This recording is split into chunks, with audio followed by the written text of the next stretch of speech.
ilmu pengetahuan. Sebagaimana yang manhaj, bagaimana cara membaca nas, manhaj qiraatin nas, cara membaca teks agar orang tidak terjebak kepada tekstual, orang tidak terjebak kepada pemahaman tabi'in, tapi dari sahabat kemudian digali daripada amalnya Rasulullah SAW, agar supaya kita bisa mempraktekkan, bisa meniru beragama yang wasatiyah sebagaimana yang diajarkan oleh Rasulullah SAW. Maka dibutuhkan ilmu pengetahuan yang. Nah,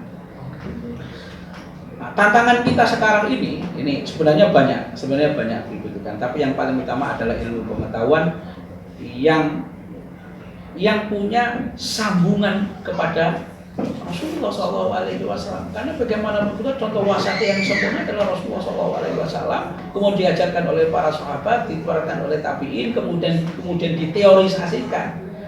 Manhajnya itu diteorisasikan oleh para ulama diajarkan sampai kepada kita. Berbentuk dengan bagaimana cara membaca teks, ada asbabun nuzul, ada asbabul wurud dan sebagainya. Dan itu diajarkan oleh para ulama. Nah, sehingga ketika kita membaca teks itu tidak parsial, sebagaimana yang saya contohkan tadi. Nah, tantangan kita sekarang ini di dunia yang disebut dengan apa namanya? PowerPoint ini, atau namanya di dunia revolusi informasi yang begitu dahsyat seperti ini. Problemnya adalah sekarang ini kalau orang bisa mengakses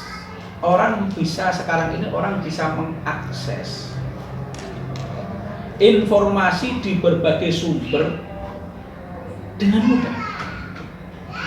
Informasi dari berbagai sumber yang dengan mudah.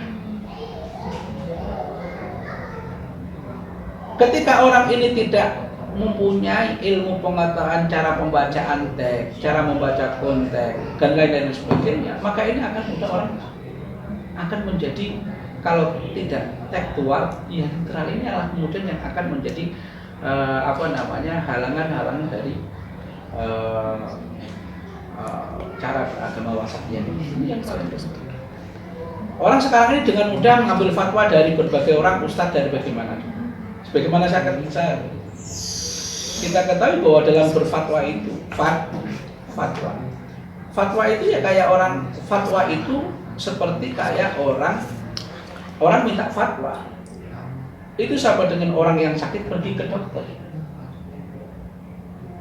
Misalkan begini, ada si A datang ke saya dokter, ada si A datang kepada saya mengeluh, Pak saya lemes, nggak bisa gerak. Diagnosa saya bahwa dia lemes itu karena dia darah rendah. Maka saya suruh, udah kamu saya kasih, saya rekomendasikan, maka sampai makan daging kambing, makan nasi sing akeh kan gitu, makan susu dan lain-lain sebagainya. Tidak. Ini resep saya, ya kan? Kemudian bisa nggak orang yang saya omongin itu ngomong-ngomong, oh lemes itu obatnya makan daging kambing, sate kambing, makan nasi banyak, makan susu, bisa nggak? Kalau dia mengatakan lemesnya itu nggak bisa, karena ada orang juga yang datang ke saya lemes, Pak saya lemes, setelah saya diagnosa realitanya bukan karena darah rendah, tapi karena dia mungkin gula darahnya tinggi, ya kan? Orang gulanya itu juga lemes juga. Gimana saya makan susu, makan ini, ya dia malah ngedrop. Bisa juga kasus yang sama, tapi karena alasannya beda, maka hukumnya juga beda. Lah repotnya dalam dunia informasi seperti ini, kemudian ketika ada orang datang, bagaimana kalau saya lemes, oh makan daging babi kan, tapi dia nggak tahu alasannya, maka dia akan kemana-mana. Maka secara tidak langsung sebenarnya terjebak kepada tekstual juga. Problem kita sekarang ini yang terbuat adalah banyak orang akses informasi yang sangat mudah sekali, sehingga kemudian orang ingin bisa mengamalkan dan tidak mengetahui ilmu simpelnya ilmu qiraatun nas, ilmu bagaimana membaca teks, membaca hadis sebagaimana yang telah diteorisasikan oleh para ulama untuk menjaga faham-faham wasatiyah sebagaimana diajarkan oleh Rasulullah SAW. Orang sekarang ini nonton YouTube baru ini sudah ngasih fatwa, ya kan? Orang ini dapat membaca satu artikel sudah ngasih fatwa. Saya ambil contoh aja, saya mengatakan sholat zuhur haram, boleh nggak? Sholat zuhur wajib nggak? Wajib. Sholat zuhur, kalau sedang mengatakan sholat zuhur haram, boleh nggak? Boleh nggak? Boleh. Boleh nggak? Hukum itu bisa dinilai itu dari alasannya. Kalau saya mengatakan sholat zuhur haram, lu kok haram pripun? Ya lagi head kamu. Iya kan? Iya. Ya haram, Anda lagi. Loh, Quran mengatakan sholat zuhur itu wajib kok Pak. Kalau tidak, nah coba bayangkan begitu kan. Jadi sebuah ungkapan itu tidak bisa nilai benar atau salah kecuali melalui alasannya. Kalau dalam bahasa ini namanya illah. Daging babi halal atau haram? Halal karena dia lagi darurat. Nah kan gitu kan? Iya Pak. Nah ini alasannya. Oleh karena itu perlu pengetahuan yang sangat luas. Repotnya sekarang ini adalah banyak orang yang tidak tahu tapi memberikan fatwa. Banyak orang yang tidak tahu tapi ngomong. Nah, corak marutnya kita sekarang ini adalah di antara tantangannya adalah orang yang tidak tahu ngomong, orang yang tidak tahu memvonis dan menilai. Orang yang tidak tahu itu disebut ami. Itu kewajiban pun manut. Manut. Dan ketika dia manut pun tidak boleh menilai orang lain berdasarkan dia manut. Karena yang boleh menyalahkan, boleh menilai itu adalah ulama, artinya orang yang punya kapasitas ilmu pengetahuan. Misalkan Anda ada seorang ami datang kepada seorang awam, tidak tahu ilmu agama, tidak tahu bagaimana cara membaca teks, memahami teks dan lain sebagainya, datang kepada saya, misalkan begini, Pak, bagaimana hukumnya takziah, misalkan takziah pakai baju putih atau Pak ya pakai baju hitam, misalkan saya mengatakan boleh-boleh saja. Terus atau apalah gitu, fatwa menanyakan suatu hukum A misalkan. Kemudian saya mengatakan haram. Haram. Terus ada orang lain dalam kasus A itu dia melakukan bangsa yang haram, boleh nggak? Boleh nggak? Bukan, nggak boleh. Tugas Anda, kewenangan Anda itu hanya cuman manut. Anda tidak boleh menilai. Karena apa? Karena tidak Anda yang boleh menilai adalah para yang tahu. Nah problem sekarang ini orang sekarang baca makalah ini haram dibacakan kemudian mengkafir-kafirkan, membid'ah-bid'ahkan, menyalahkan orang lain, merasa dia paling benar. Padahal untuk bisa memahami fatwa atau cara beragama itu butuhkan piranti ilmu pengetahuan. Oleh karena itu baginda Rasulullah SAW ketika al-ulama warasatul anbiya. Al-ulama warasatul anbiya. Cara kita mengikuti para ulama, bagaimana cara kita mengikuti baginda Rasulullah SAW? Ya dengan cara mengikuti para ulama. Ketika Rasulullah mengatakan al-ulama warasatul anbiya itu menunjukkan bahwa kowe kon manut ulama. Maka ketika orang menjadi lucu, bahkan saya mengatakan bohong kalau ada orang ngaku-ngaku menurut Kanjeng Nabi tapi membenci ulama atau ngelek-ngelek ulama, ini bahaya. Apalagi sekarang ini gerakan ngelek-ngelek kiai, ngelek-ngelek ulama seperti itu Itu bahaya, gerakan yang sangat bahaya. Karena apa? Akan meruntuhkan kepercayaan masyarakat orang awam kepada para ulama. Lantas kepada siapa? Nah, kira-kira begitu. Itu salah satu. Nah, oleh karena itu, menurut tantangan kita pertama sekarang ini adalah memang di sini. Oleh karena itu, ilmu ini menjadi sangat penting untuk bisa mengamalkan paham, mengamalkan, mengembangkan dengan paham wasatiyah. Begitu, saya kira nanti bisa ditutup. Sudah setengah jam. Assalamualaikum warahmatullahi wabarakatuh. Terima kasih untuk Bapak Abdullah. Sekarang dibuka sesi tanya jawab. Cukup 3 penanya. Silakan.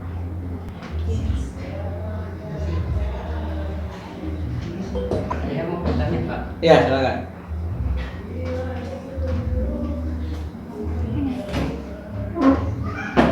Ini kan pada zaman apa?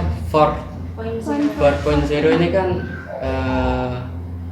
kebebasan dalam berpendapat terus argumen kan di-upload di blogspot di internet itu kan banyak loh Pak. Terusan apa sih peran negara dalam hal bermoderasi agama ini? Ya, seharusnya kalau kita kembali kepada apa namanya, kepada aturan fikih kita ya.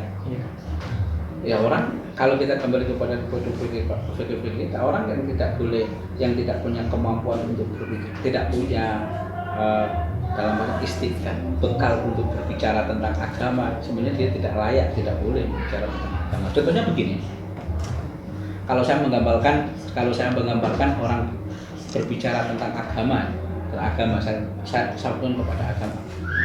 Saya menggambarkan itu seperti orang yang konsultasi kepada dokter. Bisa nggak misalkan ada seorang dokter buka praktek memberikan opini dia tentang dokter, ditangkap nggak? Menurut hukum kedokteran kita ditangkap nggak? Malpraktek kan? Karena apa? Sangat membahayakan nyawa. Coba sampai bukan orang dokter. Misalnya, ya aku ngerti nak. Ya Pak. Sampai bukan dokter, terus buka plang, menerima konsultasi kesehatan. Nggak berani Pak. Kenapa? Kan nggak ada aturannya Pak. Ada syarat-syaratnya kalau buka plang. Terus kan harus ada keahlian. Iya, ada keahlian. Bahkan itu dia yang malpraktek karena membahayakan. Nah, sekarang ini ada orang yang yang latar belakangnya tidak jelas, tidak punya kemampuan pembacaan teks yang cukup, ya kan? Tidak melatar belakang ini berbicara tentang hukum, berbicara tentang agama. Ini tidak hanya membahayakan badan, tapi juga membahayakan agama. Ya, ya, mestinya ini harus diatur.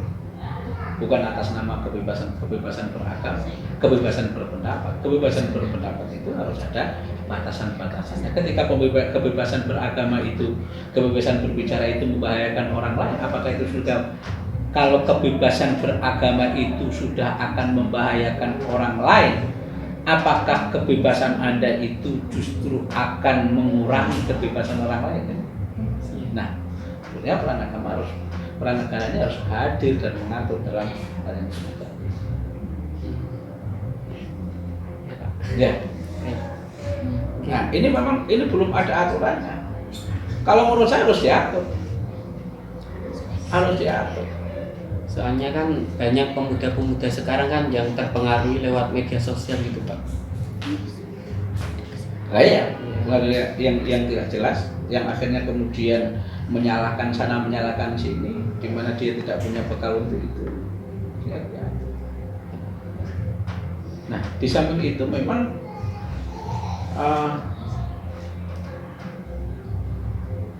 memang delima kan ketika kemudian ini diatur kemudian akan mengganggu kepada kebebasan berbicara dan berbicara pendapat yang kemudian ditunggangi oleh kepentingan-kepentingan politik sehingga membungkam atas nama mengatur kebebasan beragama.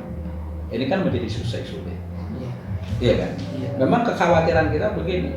Kalau itu diatur semuanya maka akan terjadi. Kalau seandainya itu diatur, maka akan terjadi bahwa tafsir agama itu hanya orang-orang yang dimiliki oleh orang-orang tertentu. Yang kekhawatirannya ketika ini kemudian ditunggangi oleh kelompok kepentingan politik untuk mengungkap lawan-lawan atas nama pengaturan kebebasan beragama. Nah, kesulitannya di situ. Oleh karena itu, yang perlu kita lakukan sekarang ini memang sudah mulai diatur ya, adalah pendewasaan masyarakat kita, pendewasaan masyarakat kita, literasi beragama, literasi Islam. Maka bagi kaum para pakar-pakar itu hadir dalam ruang-ruang ini itu bisa menjadi. Terima kasih Pak. Ya. Terima kasih. Ada lagi yang mau bertanya? Kayaknya nggak ada.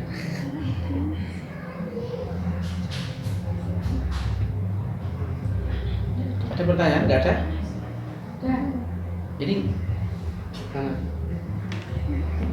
ayo monggo silakan. Nyetek dulu.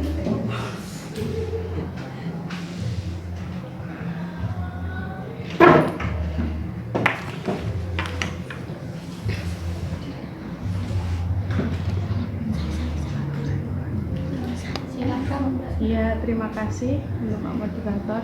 Ya, ini sebenarnya pertanyaannya sepele sih Pak Huda, tapi real ya, nyata di kampung saya sendiri itu saya sedikit kebingungan karena gini, ada dua pengikut majelis, ada dua pengikut ulama di situ.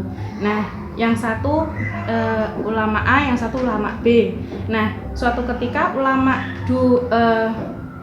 pengikutnya itu menyatukan acara majelisnya mereka.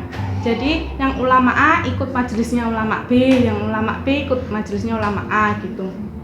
Nah, yang ulama B itu ketika dia sudah beberapa kali ikut, tiba-tiba dia nggak boleh yang ulama A itu kan sering terbangan, sholawatan gitu. Yang ulama B tiba-tiba itu nggak usah terbangan, itu haram itu, kayak gitu-gitu loh Pak. Nah, saya sebagai anak muda yang bilang kayak gitu kan orang tua, orang sepuh, untuk menengahi, memoderatkan hal seperti itu bagaimana? Ya, sudah kasih stick dalam itu. Makanya bahwa orang pandangannya tidak moderat itu biasanya memang karena ilmu pengetahuannya yang sangat terbatas. Semakin orang itu pengetahuannya luas, maka semakin dia itu semakin banyak kelonggaran dan semakin. Nah, oleh karena itu perlu diurai, biasanya memang juga pengetahuannya hanya seperti itu. Informasi yang sampai tentang fatwanya juga seperti itu. Maka kemudian asupan informasi tentang pandangan lain dan lain sebagainya menjadi sangat. Nah, salah satu hal yang penting untuk bisa mengembangkan paham moderat atau wasati itu adalah harus ikhtiar, hati-hati, selalu berprasangka yang saya yakini ini benar, tapi mungkin pendapat orang lain yang ada kemungkinan salah. Sebagaimana dilakukan Imam Syafi'i, pandangan orang lain salah, tapi ada kemungkinan. Membuat artinya apa? Ini berangkat dari sebuah kajian yang kemudian akan membuka ruang-ruang untuk bermusyawarah.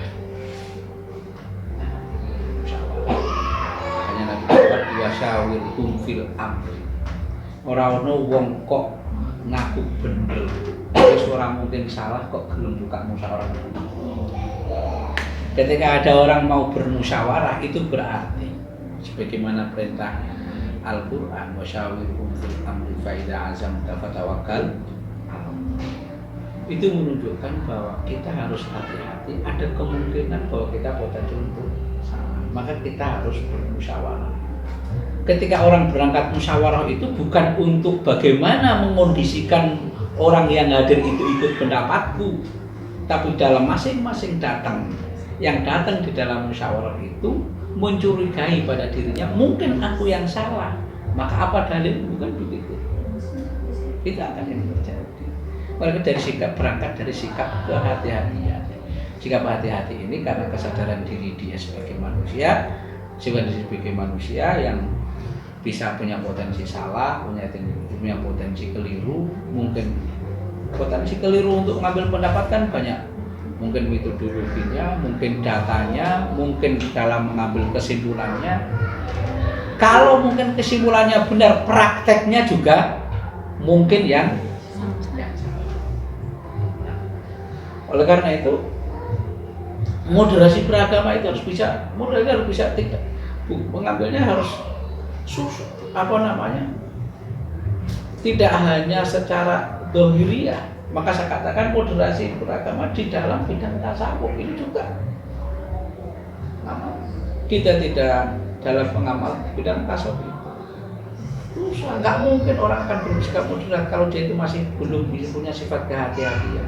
Nggak mungkin orang akan bisa moderat kalau dia itu tidak ada kehati-hatian, kesadaran diri dia sebagai seorang manusia yang berangkat yang bisa salah dari berbagai sisi itu, maka dia tidak akan buka, tidak ada kecurigaan dirinya itu bisa salah, karena tidak buka ruang dialog dan ruang untuk musyawarah. Padahal musyawarah itu perintah Al-Qur'an, ya kan? Nah ini yang perlu diperhatikan adalah asupan informasi, kesadaran perlu disampaikan ada pendapat. Ada beberapa pendapat dari para ulama dari pilihan bahwa itu bukan yang pasti, ada temuan yang lain, bagaimana cara kita menghadapi perbedaan pendapat, kan gitu kan. Dan ini diajarkan oleh para ulama-ulama dahulu, yang itu semuanya diambil dari praktek Rasulullah SAW, juga praktek para sahabat, bagaimana cara mengamalkan wasatiyah di dalam. Jadi nggak bisa hitam putih mengamalkan wasatiyah. Sama. Cara beragama juga wasatiyah, cara bertasawuf juga wasatiyah, cara berpikir juga ada wasatiyah, cara akidah juga adalah wasatiyah. Nah di dalam, makanya itu semua oleh para ulama Ahlussunnah wal Jamaah di Nusantara ini sudah diinstankan karena pelanggaran. Maka Nahdlatul Ulama ada wasatiyah di dalam Islam itu, di dalam akidah ikut Abdul Hasan Al-Asy'ari dan Abdul Mansur Al-Basri itu adalah wasati.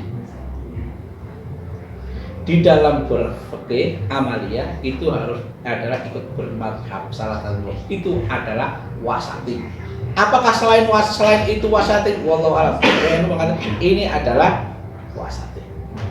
Yang mana kan di luar tempat ini siapa kan masih banyak, tapi salah satu mengambil salah bermadhab itu adalah wasatiyah. Di dalam bertasawuf itu urus Al-Ghazali Junaid itu adalah wasatiyah. Oleh karena itu kalau saya mengatakan faham wasatiyah itu dalam prakteknya sekarang ini di mana? Ya faham Ahlussunnah wal Jamaah an-Nahdliyah ngerti Nahdlatul Ulama itu juga di dalam akidah maupun di dalam amaliyah maupun di dalam tasawuf.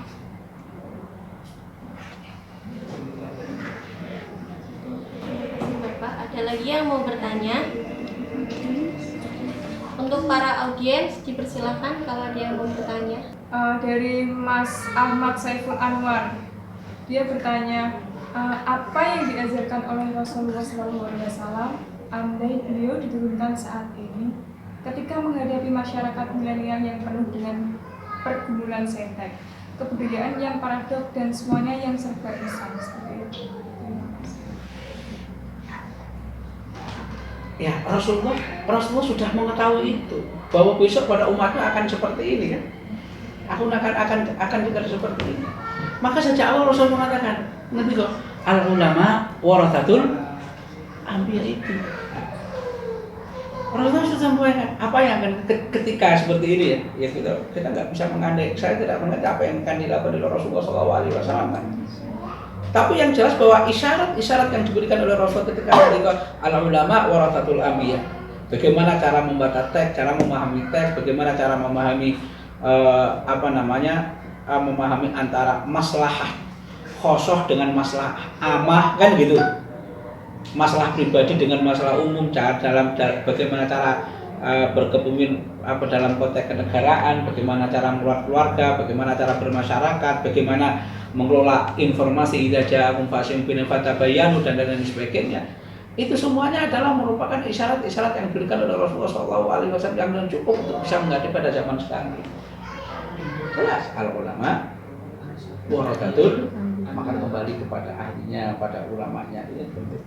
Nah, konteksnya sekarang ini yang menjadi orang milenial sekarang ini kan sekarang yang terjadi sekarang ini kan tidak kembali kepada ilmunya ulama, tidak kembali kepada ilmunya ulama. Seperti faham ilmunya ulama, ilmu ulama baik di dalam berpikir, beriktikad, bertindak maupun bertasawuf. Berpikir ini juga termasuk dari dasar-dasar pemikiran akidah yang kemudian kita bisa dari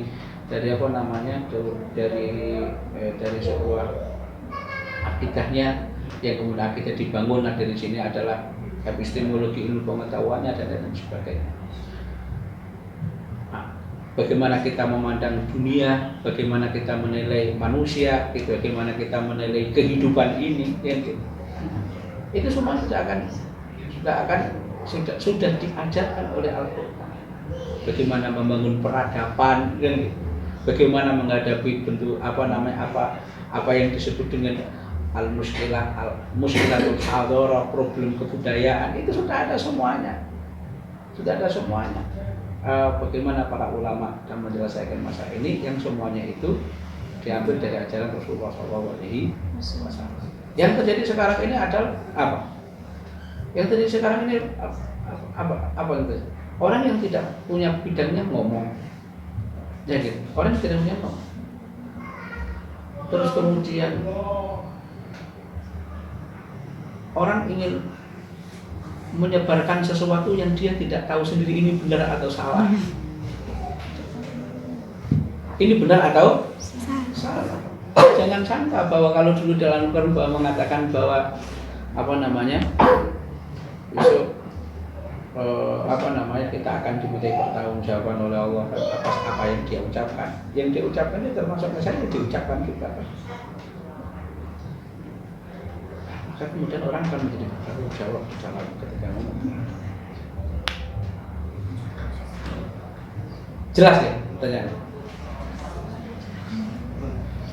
Terima kasih Bapak. Ada lagi? Karena memang kita membuka 3 pertanyaan, waktu sudah semakin sore. Jadi terima kasih untuk para penanya. Dan Saya akan ini masih satu pertanyaan. Iya, monggo, silakan. Yang belum dari partisipan. Akhir-akhir ini kan sedang ramai tentang karikatur Nabi Muhammad SAW di Prancis. Terus banyak umat Muslim yang protes. Nah, Presiden Prancis dibilang bahwa umat Muslim yang protes dibilang tidak mempunyai toleransi beragama alias fanatik. Bahkan sampai banyak pertokoan yang memboikot produk dari Prancis. Itu bagaimana ya Pak? Ya saya kira tidak bisa. Sekarang begini. Sekarang termasuk Prancis. Di sana itu orang yang termasuk daerah-daerah di Eropa yang sudah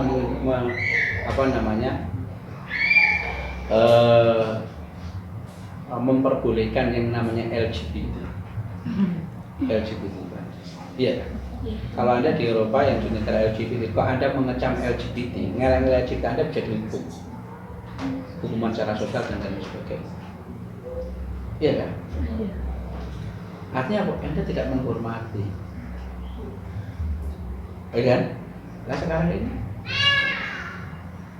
Padahal itu diungkapkan oleh mereka yang selama ini berbicara atas nama kebebasan berbicara. Ya kan? LGBT di negara mereka, kalau kita mengatakan LGBT ngelak-ngelak aja kita bisa dihukum secara sosial yang luar biasa. Dikatakan oleh mereka yang selama ini mengatakan atas nama kebebasan berbicara. Nah, sekarang ini ketika kemudian mereka itu membuat karikatur dan menghina baginda Rasulullah SAW, kemudian kita tidak setuju, terus kemudian dikatakan tidak menghormati, tidak tahu kebebasan berbicara. Jadi yang salah di mana ya? Ada sebuah ambiguitas dalam berpikir. Ya karena kita berpikir, karena memang di dalam mereka itu punya sejarah untuk perang terhadap agama, nilai agama. Makanya kemudian dari sinilah menjadi pembenaran lahirnya sekularisme. Dan kebebasan itu dibatasi oleh kebebasan itu sendiri. Tapi satu bahasa cara. Nah, kenapa kemudian arti kebebasan ini kemudian kok jadi seperti ini? Nggak bisa, karena memang dasar mereka kebebasan itu dikembangkan dari sebuah sejarah pertarungan dengan agama. Maka hal-hal yang berbau agama tidak boleh menjadi sebuah rujukan aturan. Kan begitu? Kenapa nggak boleh?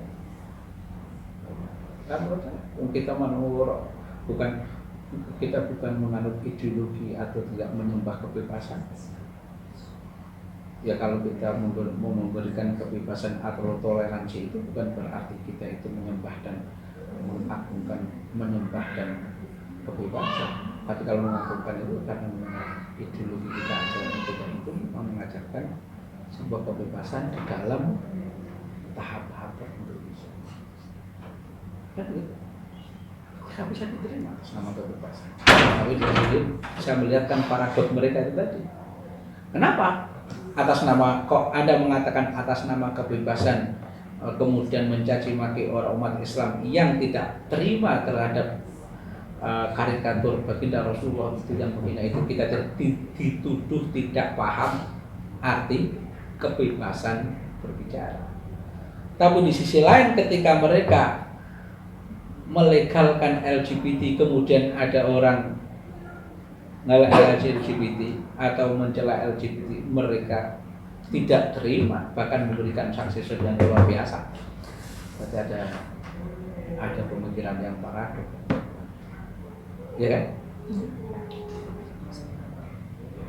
Terima kasih Bapak. Saya rasa cukup untuk para penanya. Terima kasih sudah memberikan pertanyaan. Sebelum saya tutup webinar pada sore hari ini, saya akan membaca kesimpulannya. Problem utama moderasi beragama di era 4.0 adalah mudahnya orang untuk mengakses informasi dari berbagai sumber, sehingga banyak orang yang menyampaikan fatwa yang belum tentu kebenarannya dan belum jelas sumbernya dari mana. Untuk sebab itu dibutuhkan ilmu yang mumpuni untuk memahami moderasi beragama pada saat ini. Bukan itu kesimpulannya. Maka dibutuhkan bukan dibutuhkan ilmu moderasi beragama, maka dibutuhkan, ya kan? Dibutuhkan pengetahuan untuk bisa. Jadi sekarang ini informasi kan semakin, saya khawatir kemudian. Sekarang informasi kan banyak sekali masuk, maka diperlukan pengetahuan untuk bisa memahami moderasi beragama itu. Ilmunya itu apa ya? Ilmu sebagaimana yang diwariskan oleh, karena contoh yang paling sempurna, yang paling utama tentang praktek moderasi atau wasatiyah di dalam agama. Saya justru tertarik menggunakan kata-kata wasatiyah daripada moderasi. Karena yang dimaksud moderasi sebagai para filosof beda dengan kata-kata wasatiyah. Tapi adanya orang yang berbicara moderasi selalu memakai kata wasatiyah, gitu. Maka wasatiyah yang untuk bisa mengamalkan wasatiyah itu butuh ilmu sebagaimana diajarkan oleh Rasulullah. Yang itu kemudian diteorisasikan, dikembangkan oleh para ulama secara bersanad sampai kepada proses kodifikasi dan lain-lain sebagainya. Ini yang penting. Nah, yang menjadi problem sekarang ini adalah kesadaran ini belum tumbuh, sehingga ketika kemudian fatwa masuk belum adanya kesadaran dari masyarakat. Ketika mendengar sebuah fatwa atau apapun, mereka tidak boleh menyalahkan, nggak boleh menilai orang lain berdasarkan fatwa yang diterima, karena dia tidak memahami ilmu bagaimana cara memberikan fatwa atau menilai. Misal fatwa, dalam bersikap juga kayak begitu, cara penghayatan terhadap keagamaan juga begitu. Nah, oleh karena itu kan, apalagi cara pengamalan. Dulu sahabat datang sedekah 1/4, yang satu lagi awet sedekah separuh, ada yang buat seluruh hartanya. Kan mana yang moderat? Pernah nggak mendengar riwayat dari Rasulullah ada orang datang kepada Rasulullah kemudian menafkahkan hartanya 1/4. Terus datang lagi sahabat menafkahkan hartanya separuh. Ada lagi yang menafkahkan dengan seluruh hartanya dinafkahkan. Mana yang paling moderat?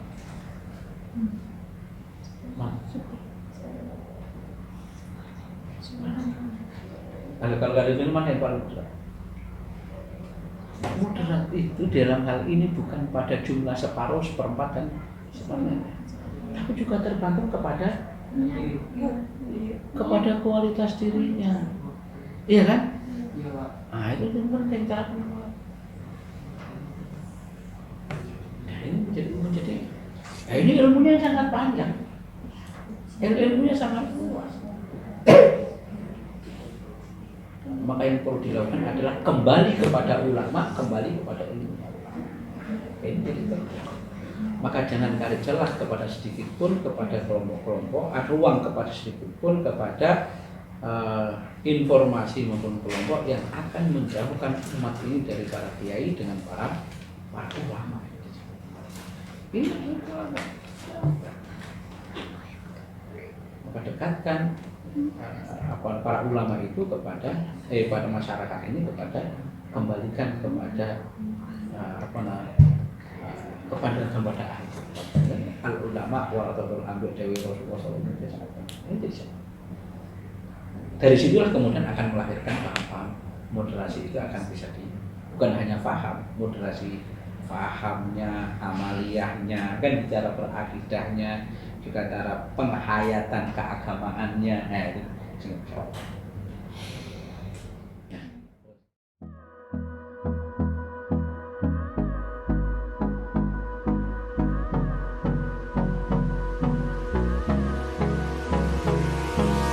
Hold me close till I get up. Time is barely on our side.